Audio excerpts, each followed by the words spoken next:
बैठक में नीति आयोग की, उस बैठक में मैं भी मौजूद था और ये सरासर गलत इल्जाम है कि किसी का माइक वहां पे बंद कर दिया गया।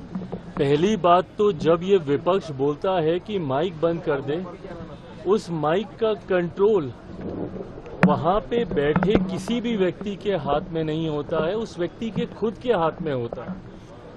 ना लोकसभा में, ना राज्यसभा में, ना ऐसी किसी बैठकों में। ऐसी बैठक में माइक सामने लगा होता है, ऑन ऑफ का स्विच सामने ही होता है। तो ये बात बोलना सरासर झूठ है जब कोई ये बोलता है कि मेरा माइक बंद कर दिया गया। हाँ, हर मुख्यमंत्री को, क्योंकि समय की बाध्यता थी, ओपन एंडेड अगर डिस्कशन को रखा जाता तो संभवतः हफ्तों तक ये बैठक ही चलती रहती। ऐसे में हर मुख्यमंत्री से ये विनम्रता पूर्वक आग्रह किया गया था कि अपनी बातों को संक्षेप में एक तय समय सीमा के भीतर रखा जाए।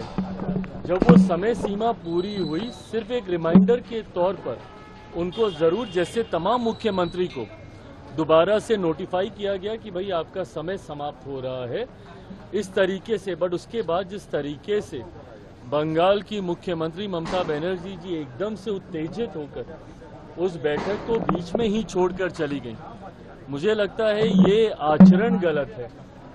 अगर आपको अपनी बात को रखना भी है, कोई नाराजगी भी है, तो आप वहीं पे रखती ना, बोलती कि अभी मुझे और बोलना है, मुझे और कहना है।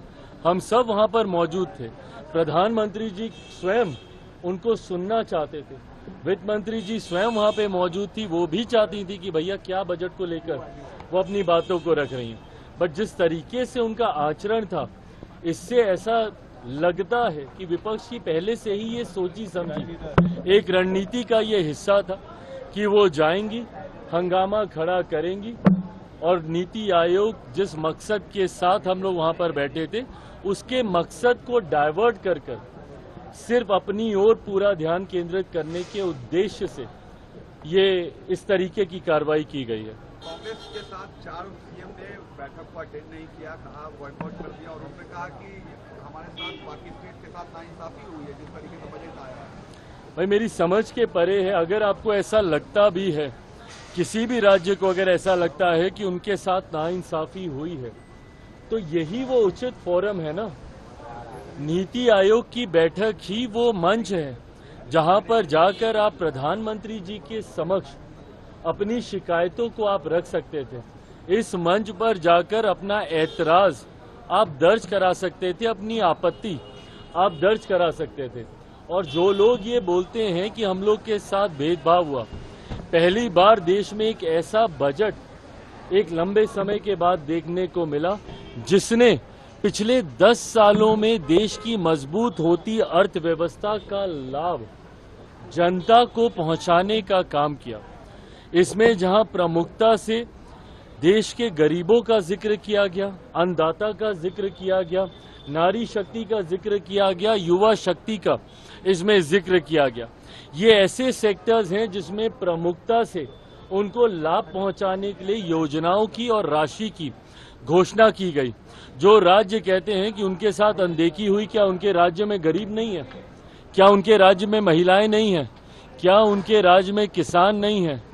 क्या उनके राज्य में गरीब वर्ग से आने वाले युवा हो, महिलाएं हो, किसान हो, क्या ये लोग नहीं है? तो सिर्फ राजनीतिक हंगामा करने के लिए, और मैं दावे के साथ कह रहा हूं कि भाई ये लोग पिछले बजट भी निकाल कर दिखाएं कि किस किस राज्य को कितना कितना आवंटन किया गया है जब सरकार कांग्रेस के नेतृत्व में चल रही थी।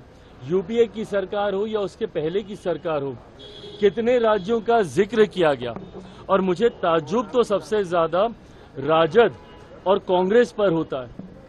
क्या राजद को खुशी नहीं होनी चाहिए कि भैया बिहार को एक बड़ी राशि आवंटित की गई है, इंफ्रास्ट्रक्चर डेवलपमेंट को लेकर हो, यहाँ पर सड़क को लेकर हो, पुल के निर्माण को लेकर हो। बिहार की सबसे बड़ी समस्या बाढ़, जिसका जिक्र हमेशा मैंने बिहार फर्स्ट, बिहारी फर्स्ट के माध्यम से मैंने किया।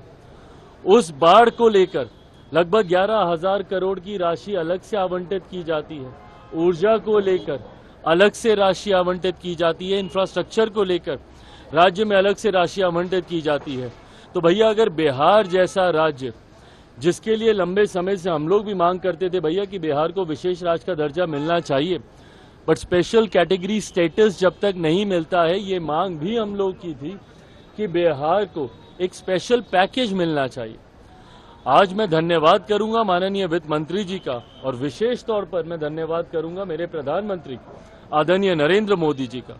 मैं अपनी तरफ से, अपनी पार्टी लोक जनशक्ति पार्टी रामविलास की तरफ से प्रधानमंत्री जी और वित्त मंत्री जी का धन्यवाद करूंगा कि एक लंबे समय से जो बिहार और बिहारियों की मांग थी, उस मांग को सुना गया है, उस मांग को पूरा किया गया है। अगर इस पर भी अगर राजद और कांग्रेस को अगर ऐतराज है, तो ये वही लोग हैं जो कतई बिहार का विकास नहीं चाहते हैं। चिराग पासवान ने मॉनसून सत्र चल रहा था।